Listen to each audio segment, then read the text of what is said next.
Hello. Here's a video blog. My first in approximately 10 days. Therefore, I have like 10 ideas to talk about, although they're not immediately available and accessible to my conscious mind.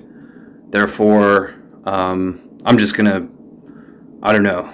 The video blog is a landscaping blog, so I got my landscaping hat, my landscaping gloves, and just a few other things. That's the belt clip. These were very inexpensive. I'm trying to go with less is more over here. I had experimented with the larger one. Here's just the belt clip that I use. Standard phone holder, and I'm not going to use that now. Oh, that's so funny. Meyer Landscaping blog.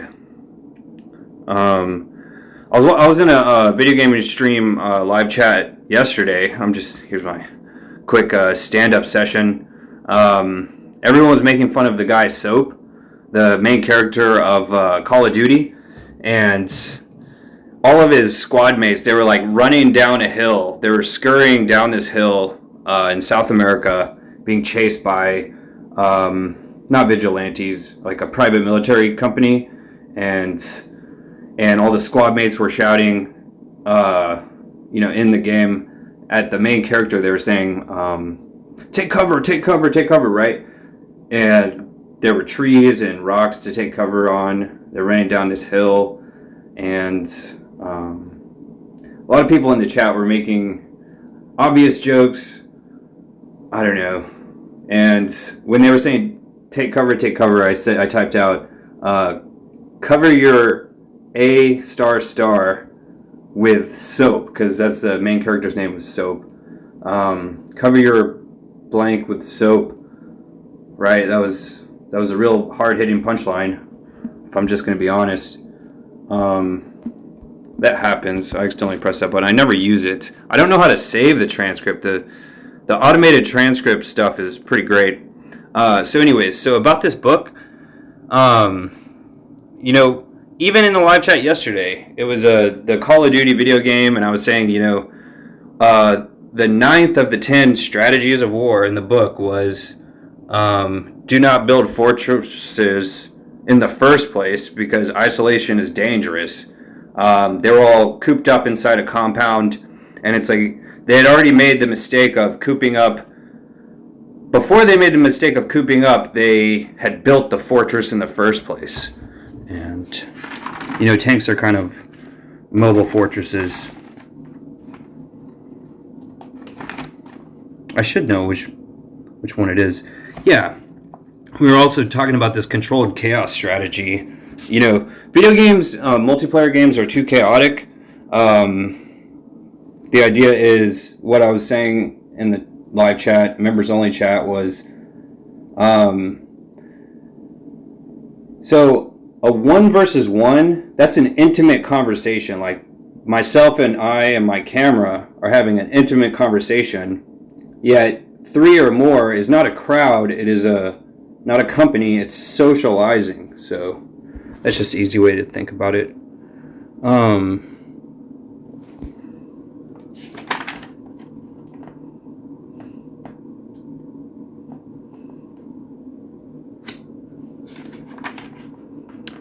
That's so funny. I think this might be in the other book.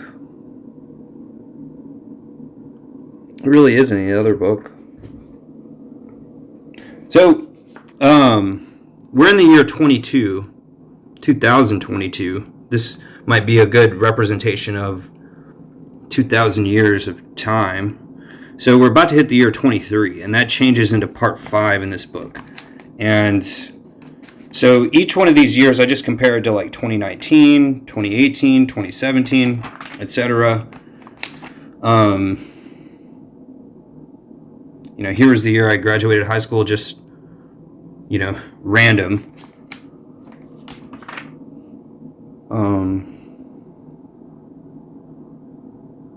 They were guerrilla fighters.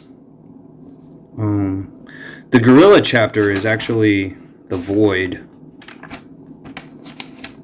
Here's when I said in my previous video blog, I was talking about just this one sentence here at the top. Confusion is brought to us by inhuman ideals of peace and cooperation that we're supposed to live up to. Why is the thing so out of focus? I'm not used to using this background app.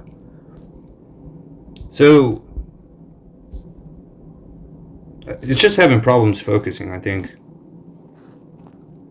I need something to point. I don't have a pointer other than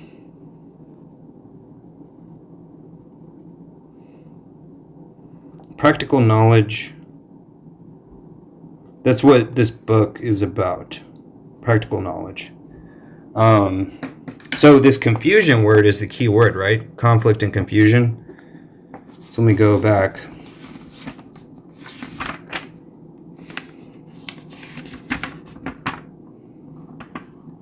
Harmony and cooperation again. You know, on the road, people don't expect to ever see each other again. That's why, if there's no expectation of future interaction, then there's not going to be any cooperation. That's why the road is such a wild place. Okay, so about confusion, that's number 23 in this unconventional part.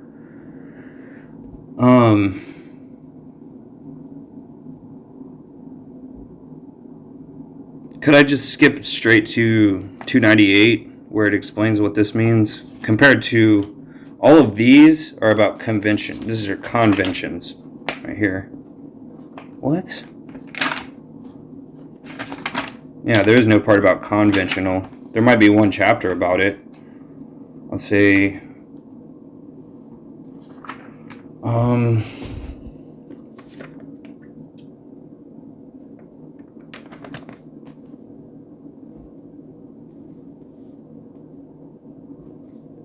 this is the opposite right here about flanking. Like, I got skin hanging off. I shouldn't even say it. My nails were looking all right, like yesterday, like some of them. What am I even? Who cares? No. All right. So this one is about the direct frontal.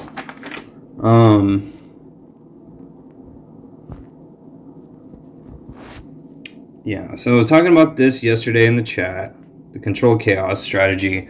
That's where Napoleon had segmented his forces and created little managers, and they all had their own mission statement to accomplish.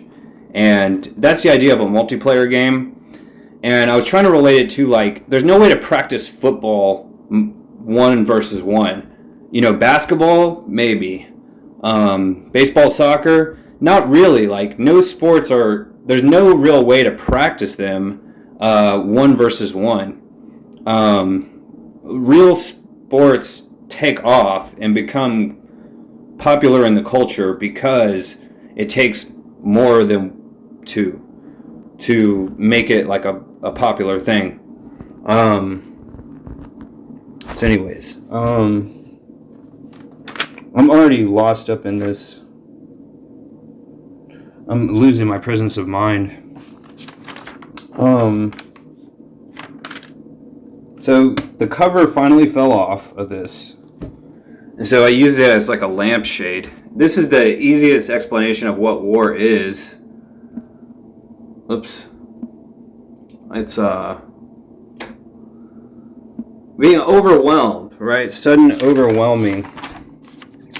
It's a inundation. Right here, overwhelm is inundation. You know, people can be inundated with everything. Compliments, good things, bad things. A lot of good things can be a really bad thing. And anyways, so let me hop over here to YouTube.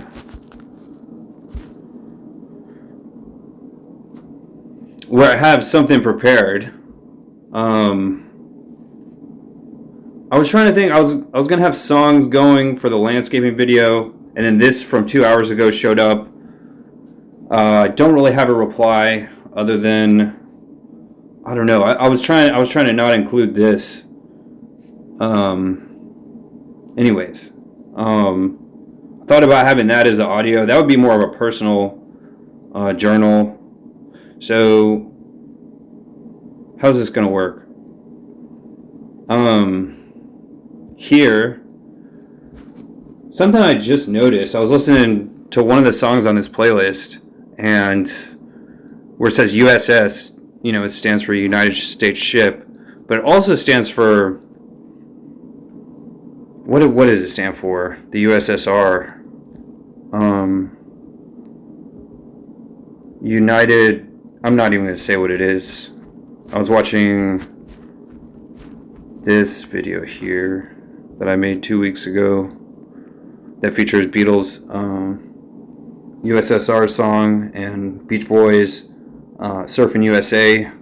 And I didn't see until the letters were, this was just 20 minutes ago. I said, that's it, I'm recording a video. Just too many things happening. And then too many things that I want to make a note of. Here are the songs that I'm going to have. I got to record these next. Those two, these two. Yeah, I won't say what they are. This one I was reminded of from the Saturday Night Live sketch. Not from the most recent weekend, but 2 weekends ago. The news sketch that featured like an exorcism segment in the news on the Weekend Update. And I remembered that I had included this song in one of my older videos that'll take me a while to navigate to if I don't forget. Definitely have to include this. So I noticed when I was listening to 50 Cent Power of the Dollar album, kind of like the idea of buying power or the value of a dollar, etc. This was a classic song I liked in high school. This one I just found yesterday, reading my Google News feed. It said, bassist of Led Zeppelin, John Paul Jones, remembers how when he was just a studio musician, before he was famous, working with the band Donovan, they were well known, but not that well known. I didn't know he was part of this band. And they talked about how he really wanted the brass, the trumpets and the tubas and stuff, included in this song. Their second top 10 song in the 1960s, Donovan. And so I checked out this song and I realized, I looked at the lyrics. He talks about some number 14. He's talking about the M14, the predecessor of the M16 during the Vietnam War. In my opinion, that's just from one day. I listened to this song about 20 times yesterday. This one, I got to make a mashup of these. This one, unfortunately, doesn't include, even though it's 40 minutes of this Call of Duty game, it includes 0 of All Along the Watchtower. And there's still more. It's like Donovan's most well-known song is featured in Goodfellas, in the most infamous, iconic scene. And I've also listened to about 15, maybe a dozen 1-hour lectures of MLK Jr.